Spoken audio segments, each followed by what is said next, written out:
Hello, ഇന്നത്തെ എൻ്റെ യാത്ര വേളാങ്കണ്ണി ചർച്ചിലേക്കാണ്. ഇതിനടുത്തുള്ളൊരു പാലത്തിൽ വെച്ചാണ് ഞാൻ ഈ വീഡിയോ എടുക്കുന്നത്. ഇവിടെ കുറേ മത്സ്യബന്ധന ബോട്ടുകളൊക്കെ അടുപ്പിച്ചിട്ടുണ്ട്. അതേപോലെ തന്നെ കാഴ്ച ബായ്ക്കിലുണ്ട്. അത് ബീച്ചിൻ്റെ സൈഡാണ്. അപ്പോൾ ചർച്ചിൻ്റെ കൂടുതൽ കാഴ്ചകളിലേക്ക് നമുക്ക് പോകാം. കടലലക താരാട്ട് പാടുന്ന വേളാങ്കണ്ണി എന്ന അത്ഭുത ഭൂമി,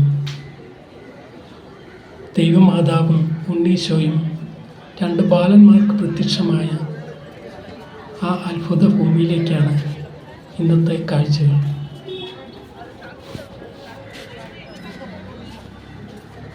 ഈ ദേവാലയത്തിനുള്ളിലാണ് പ്രധാന രൂപമുള്ളത്. മാതാവിൻ്റെയും ഉണ്ണീശോയുടെയും അത്ഭുത രൂപമുള്ളത് ഈ ദേവാലയത്തിന് ഉള്ളിലാണ്. പക്ഷേ അതിനുള്ളിലേക്കുള്ള വീഡിയോയും മറ്റ് ക്യാമറ ഫോട്ടോസൊന്നും അലൗഡ് അല്ലാത്തതിനാൽ വീഡിയോ ദൃശ്യം അല്ല. നമുക്ക് പുറമേ നിന്ന് വീഡിയോ എടുക്കാൻ മാത്രമേ സാധിക്കുകയുള്ളൂ.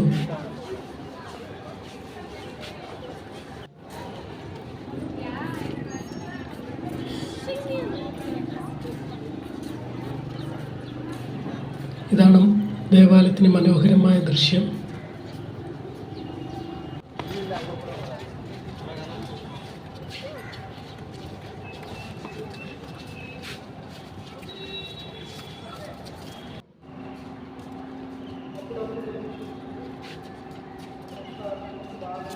ദേവാലയത്തിൻ്റെ ഈ ഭാഗത്തായിട്ട് മേളിൽ തമിഴിലുള്ള കുർബാന നടന്നുകൊണ്ടിരിക്കുകയാണ്. അതിൻ്റെ ചില ദൃശ്യങ്ങൾ ഞാൻ ഈ വീഡിയോയിൽ ഉൾപ്പെടുത്തിയിട്ടുണ്ട്.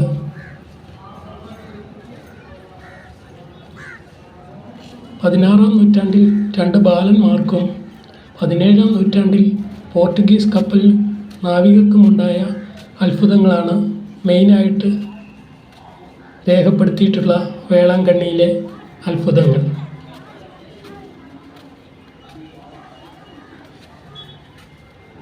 ഈ ബാൽക്കണിയിൽ നിൽക്കുമ്പോൾ വേളാങ്കണ്ണിയുടെ ഒരു വിദൂര ദൃശ്യം നമുക്ക് കാണാൻ സാധിക്കും. സൂര്യൻ അതിൻ്റെ ഉച്ചസ്ഥാതിയിലായതിനാൽ വീഡിയോയ്ക്ക് നല്ല ക്ലാരിറ്റി കിട്ടുന്നുണ്ട്. ഇതാണ് ഈ ദേവാലയത്തിനുള്ളിലെ ദൃശ്യം.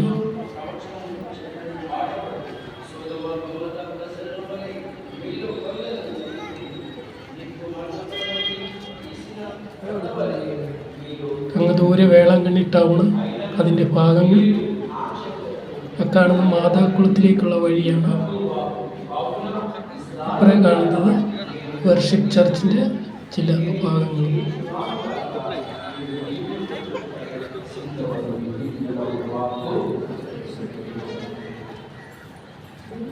സൂം ചെയ്യുമ്പോഴുള്ള കാഴ്ച ഇതാണ്.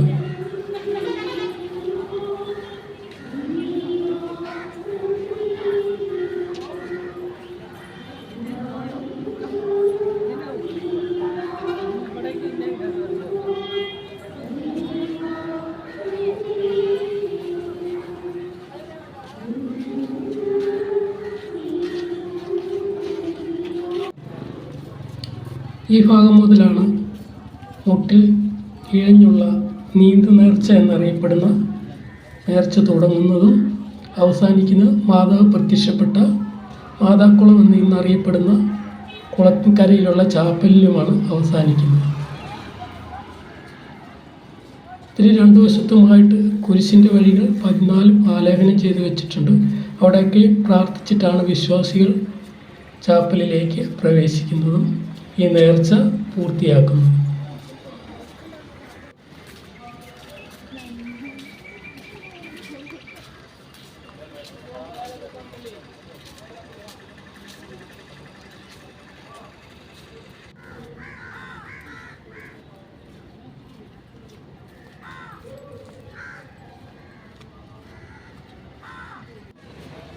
ഇവിടെ ചർച്ച് വക ഒരു ക്യാൻറ്റീനുണ്ട് പോകുന്ന വഴിക്ക് തന്നെ.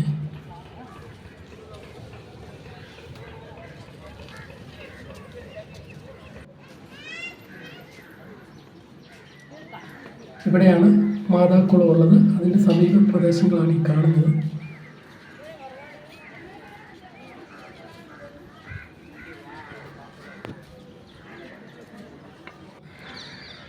ഇതാണ് ആ അത്ഭുത നീരുറവയുടെ സ്ഥലം. പരിശുദ്ധ അമ്മയുടെ കുളം എന്നറിയപ്പെടുന്നത്. അവിടെ ആലേഖനം ചെയ്ത് വെച്ചിരിക്കുന്ന ഒരു വിഷയം നിങ്ങൾക്ക് വായിക്കാൻ സാധിക്കുമായിരിക്കും. 16-ാം നൂറ്റാണ്ടിൽ പാൽ വിൽപ്പനക്കാരനായ ഒരു ബാലന് ഈ കിണറിൻ്റെ കരയിൽ വെച്ചാണ് മാതാവ് പ്രത്യക്ഷപ്പെടുന്നത്. ഒപ്പം ഉണ്ണീശോയ്ക്ക് കുടിക്കാൻ അല്പം പാൽ കൊടുക്കുമോ എന്ന് ബാലനോട് ചോദിക്കുകയും തൻ്റെ യജമാനന് കൊണ്ടുവന്ന പാലിൽ നിന്നും സന്തോഷപൂർവ്വം ആ ബാലൻ അത് നൽകുകയും ചെയ്തു. പിന്നീട് യജമാനൻ്റെ അരികെ ചെന്നപ്പോൾ ഈ കഥ ബാലൻ അദ്ദേഹത്തോട് പറയുകയും ചെയ്തു. അതിനാൽ അല്പം കുറവ് കാണും എന്ന് പറഞ്ഞു. പക്ഷേ യജമാനൻ ആ പാൽപാത്രം തുറന്നു നോക്കിയ അവസ്ഥയിൽ അതൊട്ടും കുറവ് തോന്നിയില്ലെന്ന് മാത്രമല്ല, നിറഞ്ഞു തുളുമ്പി നിൽക്കുന്നു.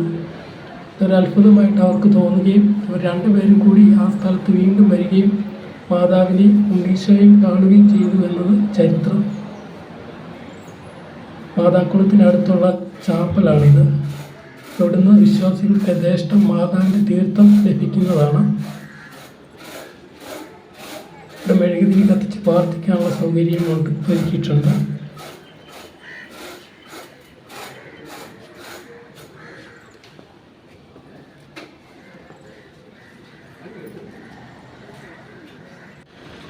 ഇവിടെ പുറത്തുള്ള കാഴ്ചകളൊക്കെ മനോഹരമാണ്. വൃക്ഷങ്ങളൊക്കെ വെച്ച് പിടിപ്പിച്ചിട്ടുണ്ട്.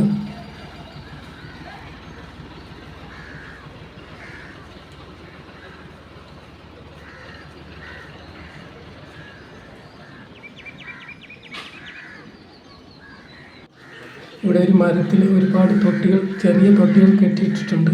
അതായത് സന്താന സൗഭാഗ്യത്തിന് വേണ്ടി മാതാവിനുള്ള നേർച്ചയാണത്.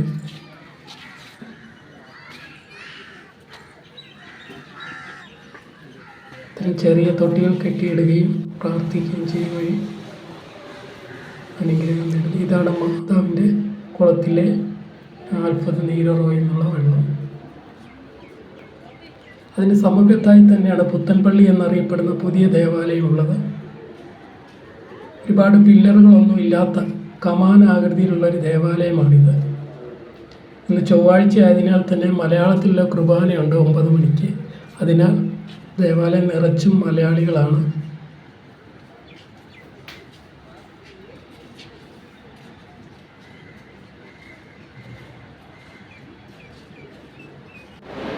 ഇതാണ് അതിൻ്റെ അകത്തെ കാഴ്ചകൾ.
ഇതിനു മുന്നിലായി മനോഹരമായൊരു ശില്പമുണ്ട്. അതായത് കർത്താവ് കുഞ്ഞുങ്ങളെ അനുഗ്രഹിക്കുന്നതായൊരു വചനത്തിൻ്റെ ഒരു രൂപം. വളരെ മനോഹരമായി തന്നെ അത് ചെയ്തിട്ടുണ്ട്.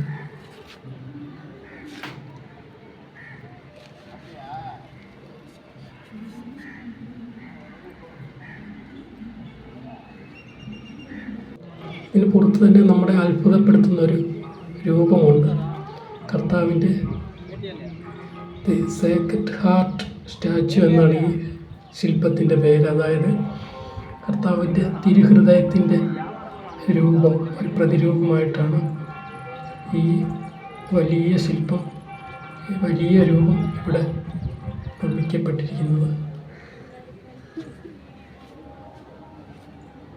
ഇതിൽ നടന്നു പോകുന്ന ആളുകളുടെ വലിപ്പവും ശില്പത്തിൻ്റെ വലിപ്പവും തമ്മിലൊന്ന് താരതമ്യം ചെയ്താൽ അറിയാം എത്രയോ വലുതാണിത് ഈ ശില്പമെന്ന്. കടലിനെയും അവിടെ വരുന്ന ഭക്തരെയൊക്കെ ആശീർവദിച്ച് നിൽക്കുന്ന വളരെ മനോഹരമായ അത്ഭുതം നിറഞ്ഞൊരു സൃഷ്ടി തന്നെയാണ് ഈ ശില്പം.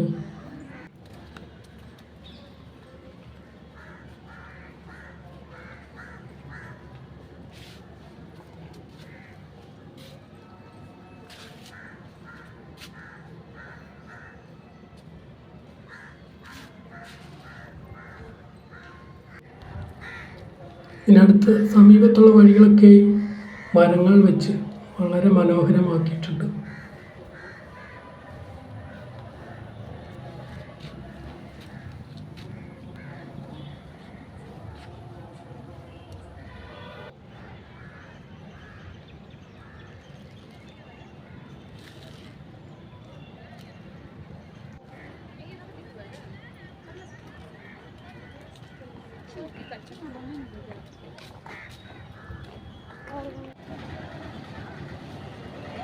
മറ്റൊരു പ്രധാന സ്ഥലത്തേക്കാണ് ഇനി പോകുന്നത്.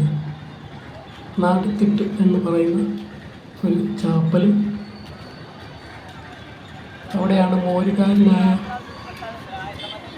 കാലുമുടന്തുള്ള ബാലന് മാതാവ് പ്രത്യക്ഷപ്പെടുകയും ഒരു ചർച്ച് പണിയാൻ അവൻ്റെ യജമാനോട് പറയുകയും ചെയ്ത ആ പുണ്യമായ സ്ഥലമാണ് ഇപ്പോൾ കാണുന്നത്. അങ്ങോട്ടും ക്യാമറ ഒന്നും അലൗഡല്ല. അതിനാൽ പുറത്തു നിന്ന് മാത്രമേ നമുക്ക് വീഡിയോ എടുക്കാൻ സാധിക്കുകയുള്ളൂ.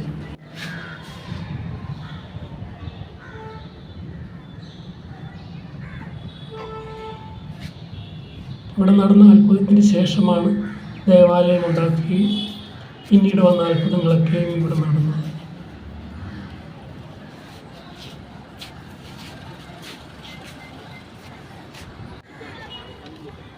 ഇവിടെ നടപ്പാതകളൊക്കെയും വളരെ വൃത്തിയായിട്ടും വളരെ സൗകര്യപ്രദമായിട്ടും ഒരുക്കിയിട്ടുണ്ട്.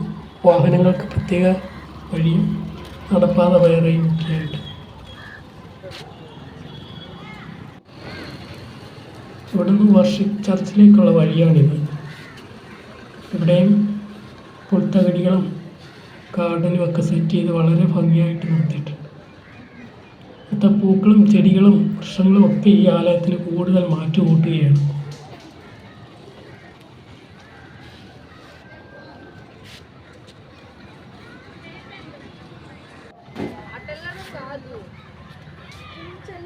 ഇവിടെ ഒരു അരയനും മറ്റു ചില ജീവികളൊക്കെ കുളത്തിൽ നീന്തി തുടിക്കുന്ന ദൃശ്യം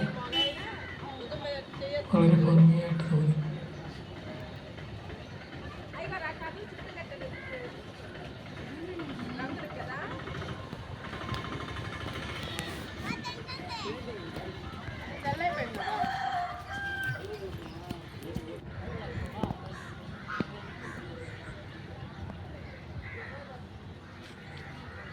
പതിനേഴാം നൂറ്റാണ്ടിലുണ്ടായ അത്ഭുതം പോർച്ചുഗീസ് നാവികരുമായിട്ടുള്ള ബന്ധത്തിലാണ്.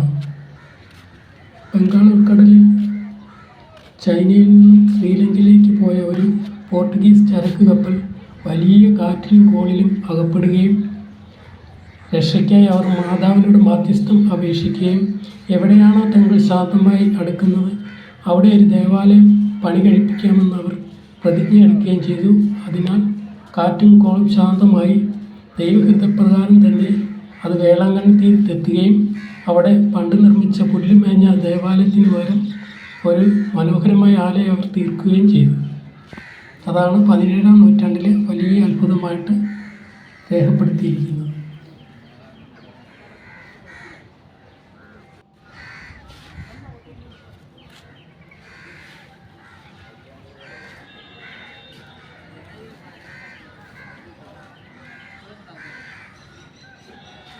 ചർച്ചിൻ്റെ സമീപത്തുള്ള കാഴ്ചകൾ ഇതൊക്കെ തന്നെയാണ്.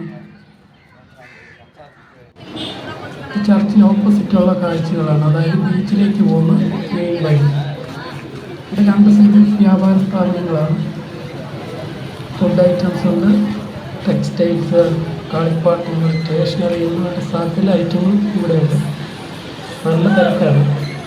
വേളാങ്കണ്ണി സമീപ പ്രദേശങ്ങളിലൊക്കെ ഒരുപാട് ആൾക്കാർ ഉപജീവനമാർഗം കൂടിയാണ്.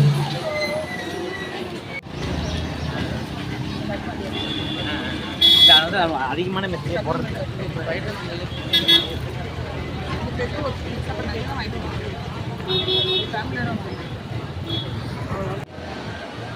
ഇതാണ് ബീച്ചിൻ്റെ മെയിൻ ഭാഗങ്ങൾ. ഇവിടെയും ആൾക്കാർ വരുന്നുണ്ട്. അതിനാൽ തന്നെ ഒരുപാട് കച്ചവടങ്ങൾ ഇവിടെയുണ്ട്.